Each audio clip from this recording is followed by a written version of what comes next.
अस्सलाम वालेकुम। कुरान क्लास में आप सबको खुश आमदीद। अपने लिए और आप सबके लिए आने वाले रमज़ान के हवाले से एक याद दहानी के साथ इंशाअल्लाह ताला मैं आपके साथ कुरान में कुछ ऐसी चीज़ों का जिक्र करूँगा जिन्हें मैं ख़ास तौर पर बहुत बाअसर समझता हूँ। आप सब जानते हैं, शायद ज़्यादातर जानते हैं कि कुरान में रमज़ान और रोज़े के बारे में तमाम बयान सूरह बकरा के एक हिस्से में वाज़ेह तौर पर किए गए हैं। ये एक हिस्सा इस मज़मून के बारे में तफसील से बयान करता है और इसके कानूनी पहलू, इसके रूहानी पहलू और बाकी सब कुछ भी इस मुख्तसर मगर जामे हिस्से में बताए गए हैं और ये कुरान में कहीं और नहीं बताया गया, जो कि बहुत पुरजोर है। लिहाजा जब हम रमज़ान के महीने के हवाले से रहनुमाई और नसीहत चाहते हैं और अगर हम मंतक देखना चाहते हैं तो सबसे पहली चीज़ जिससे हमें शुरू करना चाहिए वो है अल्लाह की किताब और फिर उस हिस्से की तरफ रुजू करना चाहिए। और फिर उस हिस्से में कुछ ऐसी आयात हैं जो कि आप जानते हैं इसके कुछ कायदे कवानीन बताती हैं।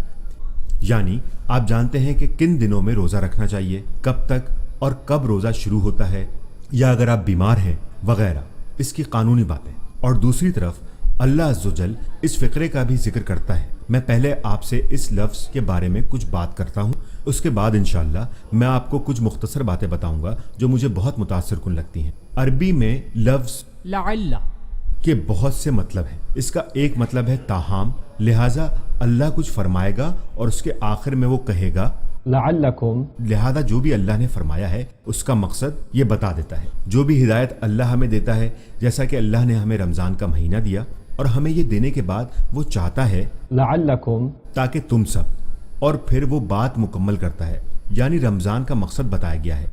इस लफ्ज़ का मतलब मुतवक्का तौर पर भी है। मुतवक्का तौर पर दूसरे लफ्ज़ों में मैंने तुम्हें ये दिया है, उम्मीद है तुम ऐसा करोगे। जो भी हिदायत अल्लाह ने हमें दी है इस मौके पर रमज़ान की सूरत में, ये सतून रोज़ा रखने का कानून मैंने तुम्हें ये दिया है, उम्मीद है तुम इससे पूरी तरह फ़ायदा उठाओगे। दूसरे लफ्ज़ों में मैंने किया, मैंने तुम्हें इस मकसद के लिए ये दिया, दूसरे कि तुम इस मकसद को पालोगे। आप जानते हैं यह हमें क्या सिखाता है?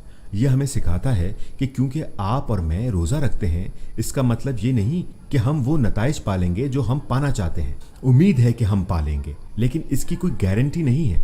लिहाजा अरबी लफ्ज़ रजाइन ऐसा करता है कि उम्मीद है पालो, इसका मतलब शायद भी है, इसकी उम्मीद है कि आप वो पालें, लेकिन कोई गारंटी नहीं। जबकि इसके मतलब में उम्मीद है, इससे क्या होता है, ये हमें मुस्बत बना देता है। अल्लाह अज़्ज़वजल फरमाता है या अय्युहल्लज़ीना आमनू कुतिबा अलैकुमुस्सियाम कमा कुतिबा अलल्लज़ीना मिन क़ब्लिकुम लअल्लकुम तत्तक़ून। तुम में से वो जो ईमान लाए, रोज़े तुम पर फ़र्ज किए गए हैं जैसा कि तुमसे पहले लोगों पर किए गए थे, ताकि तुम तकवा हासिल करो, तुम परहेजगार बनो, ताकि तुम मुत्तकी बनो, तुम खबरदार और बाखबर रहो। अरबी में तकवा का मतलब है अपनी हिफाजत करने की ख्वाहिश, तकलीफ से बचना। ये लफ्ज़ विकाया किससे निकला है, जिसका लफ्जी मतलब हिफाजत है। आप जानते हैं जब हम कहते हैं वकीना अज़ाबन्नार की दुआ के इस हिस्से का मतलब है हमारी हिफाजत फरमा जहन्नुम की आग से, तो अल्लाह ताला फरमाता है कि तुम्हें रोजे अता किए हैं जैसा कि तुमसे पहले के लोगों को अता किए गए थे। उम्मीद है कि तुम लोग अपनी हिफाजत की ताकत खुद में पैदा करो। पहले मैं इसका तर्जुमा यूं करूंगा, और मैंने ये इसलिए अता किए हैं ताकि तुम अपनी हिफाजत की हिस्स को बेहतर बनाओ, फिर हो सकता है कि तुम कर पाओ। उम्मीद ये भी है कि तुम अपने अंदर वो हिस्स और अपनी हिफाजत की चाह पैदा कर लो। पहला सवाल तो ये बनता है कि अपने आप को इससे बचाना है, अपने आप को मजीद मुश्किलों से बचाना है, अपना नुकसान करने से बचाना है, अल्लाह को नाराज करने से, अल्लाह के रसूल सल्लल्लाहु अलैहि वसल्लम को नाराज करने से, अपने आप को नाराज करने से। आप जानते हैं आप खुद को इन तमाम मनफी चीजों से बचाएं, इसलिए आपको रोजे अता किए गए हैं। लिहाजा इस वीडियो में मैं आपसे मुख्तसरन रोजे और तकवा के दरमियान के रिश्ते के बारे में बात करूंगा। शायद नफ्सियाती पहलू से उसके बाद हम ख़त्म करेंगे, और हो सकता है कि दूसरी किसी वीडियो में मैं आपसे रमज़ान के रोज़ों के दूसरे पहलुओं पर बात करूंगा। जब अल्लाह सुब्हानहू तआला ने हमें रोज़े दिए तो ये एक जिस्मानी मश्क थी, यानी आप इसे महसूस करते हैं। यानी अगर आप कोई ज़्यादा मजहबी शख्सियत नहीं हैं और आप रोज़े से हैं, आपको प्यास लगेगी, आपको भूख लगेगी, जो आप महसूस करेंगे वो बहुत जिस्मानी होगा और आपका मैदा चिल्ला रहा होगा कि मुझे खाने को दो, मुझे पीने को दो। ठीक, लिहाजा आपके अंदर एक जंग चल रही होगी, एक जिस्मानी जंग जो आपके अंदर चल रही होगी, और तब आपके अंदर एक चीज़ जो सिर्फ दिल में होगी। ऐसा होता है कि आपका दिल निगरान होता है, और ये कि आपके मैदे पे चिल्लाता है, और ये कि आपके गले पर चीखता है कि सब्र करो, मगरिब तक नहीं मिलेगा। हम मगरिब तक अल्लाह की नाफरमानी नहीं करेंगे, हम वो खाना खाने और वो पानी पीने से अपनी हिफाजत करेंगे उस वक्त तक जब तक अल्लाह का हुक्म है। तो आपके अंदर एक जंग चल रही होती है और आपका दिल निगरान होता है, आपका दिल अल्लाह से डरता है और कहता है कि नहीं, हम ये नहीं करेंगे, हम वो नहीं पिएंगे। मैं जानता हूँ कि रोज़े का ताल्लुक़ सिर्फ खाने पीने से नहीं, लेकिन मैं इस वक्त इसके जिस्मानी पहलुओं पर तवज्जो दे रहा हूँ जो कि कम अज़ कम हर शख्स महसूस करता है। हर शख्स को प्यास लगती है, हर एक को भूख लगती है जब वो रोज़ा रखता है।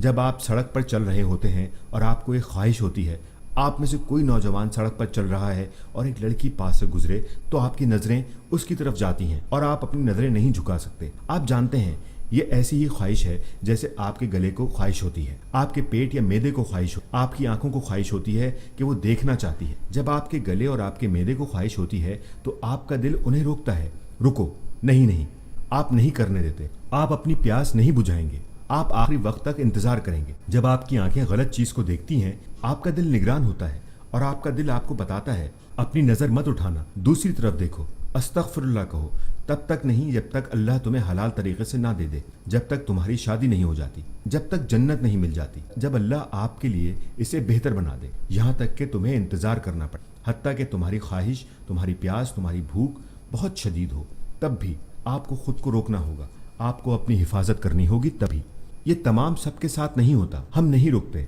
हम देखते हैं, बाद में हमें बुरा लगता है, हम जुम्मे की नमाज के लिए नहीं जाते और कहते हैं ओह मैंने बहुत बुरा किया, और ये सिलसिला चलता रहता है। रमज़ान एक ऐसा मौका है, लगातार 30 दिन तक आपका दिल हुक्मरान होता है और आपका जिस्म ताबेदार, आपकी खशियत इलाही ताज़ा होती है और जिस्म ताबेदार होता है।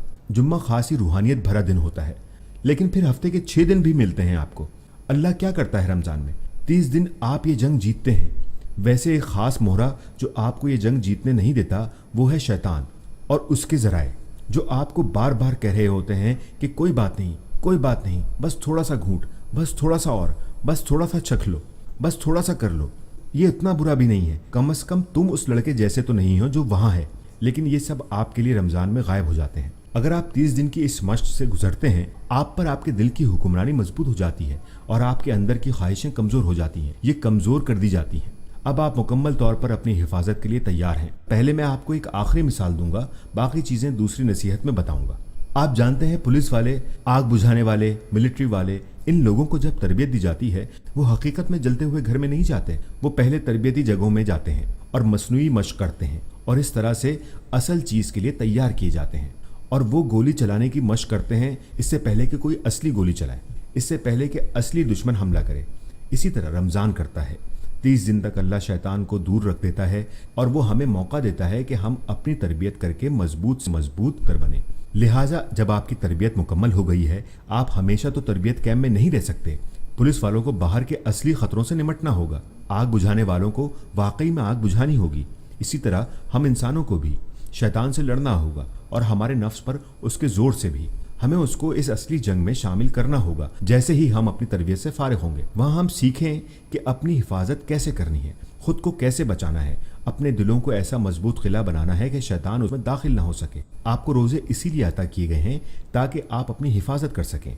अल्लाह अज़्ज़ोजल हमें उन लोगों में से बनाए जो रमज़ान में और उसके अलावा भी अपनी हिफाजत कर सकते हैं, और अल्लाह रमज़ान की तरबियत को ऐसा बनाए जो हमेशा के लिए रहे और हम इसकी रूह को समझने के काबिल बने और उसे अपनी बाकी की ज़िंदगियों में भी शामिल कर सकें।